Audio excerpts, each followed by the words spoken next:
Sometimes when you're in pain, what you want to do is try and apply something that's going to get you out of pain, like hot or cold. The problem is many people are very confused whether they should be using hot packs or cold packs.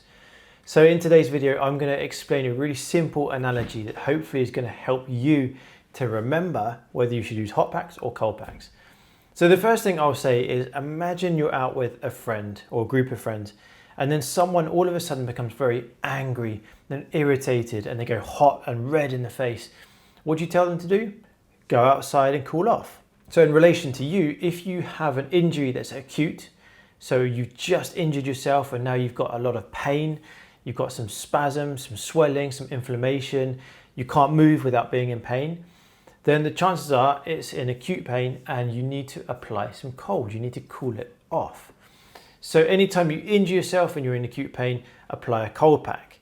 But conversely, imagine you've been at work and you've had a really stressful day and you come home and you're stiff and you're tight and you're stressed and you want to relax. The last thing you want to do is get into a cold bath, right? So what do? You run a hot bath. So in relation to you, imagine you've got chronic injury where there's a lot of tightness in your muscles. You want to try and relax and release and loosen your body and ease yourself out. Then heat is the best way to do that. So let me explain a little bit about why these work. So imagine you've just injured yourself. So we're talking about acute pain now. There's going to be inflammation. So inflammation is a load of chemicals that come to the area of damage and it stimulates your body to initiate the repair process. So with inflammation, it attracts more blood. More blood also means more fluid, which inevitably means more swelling. So when you apply cold, your body is then going to constrict its blood vessels. So it pulls the blood away from the area in order to keep your body heat in, right? So when you apply cold packs to an area of injury, you're reducing the fluid in that area and therefore you're reducing the inflammation because the blood is no longer bringing inflammatory chemicals to the area. And therefore you're going to reduce the inflammation, you're going to reduce the swelling, and therefore you're going to reduce the stimulation and the compression on the nerves. So therefore you're going to reduce pain. But if you're going to apply cold packs, what you must make sure is that you're not applying cold for too long. So I always say to my patients, don't apply cold for more than say 10 to 15 minutes.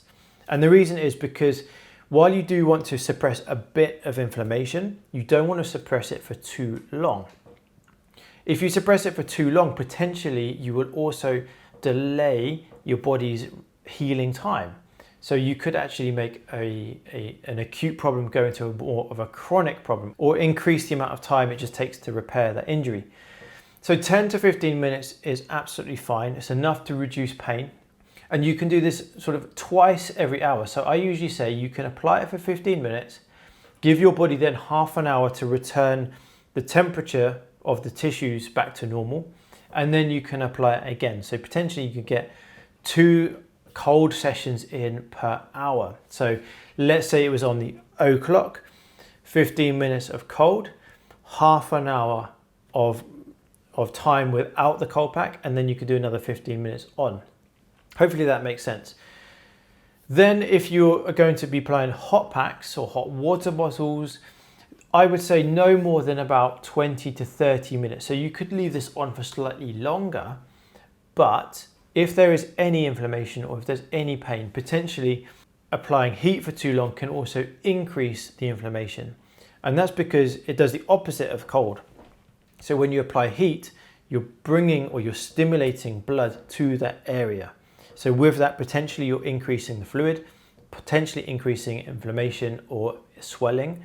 So you want the heat to be on there for long enough to just allow everything to relax, but not so long that it's going to cause the inflammation to increase. Now, of course, anytime you're using hot packs or cold packs, please make sure you're wrapping it in something like a towel. The last thing you want to do is burn yourself with hot or cold. And believe it or not, I've had some patients who have done that despite being adults and despite the fact they probably should have known better. So just as a warning, make sure you've got some sort of wrapping so you don't burn yourself. Now, one other thing you might be wondering is, what about those creams, those hot, like deep heat or biofreeze or whatever they're called, and they might be different in your area, but you can generally get a cream that's promoting heat and a cream that is promoting cold. Now, as far as I'm aware, they don't actually change the tissue temperatures, but they do give you the sensation of heat or the sensation of cold. So what that does is that sort of blocks the pain pathways, it sort of interrupts those pain signals. So from that point of view, it helps to relieve pain, but it doesn't actually change the blood flow or the tissue temperature in those areas. So by all means use them. They're not going to do you any harm. They're just not going to change the blood flow as far as I'm aware. And the last thing is, sometimes you can get packs like that you attach to yourself or stick to yourself. And quite often, like, patients come in with these pads stuck to their backs, you know, when they've injured themselves.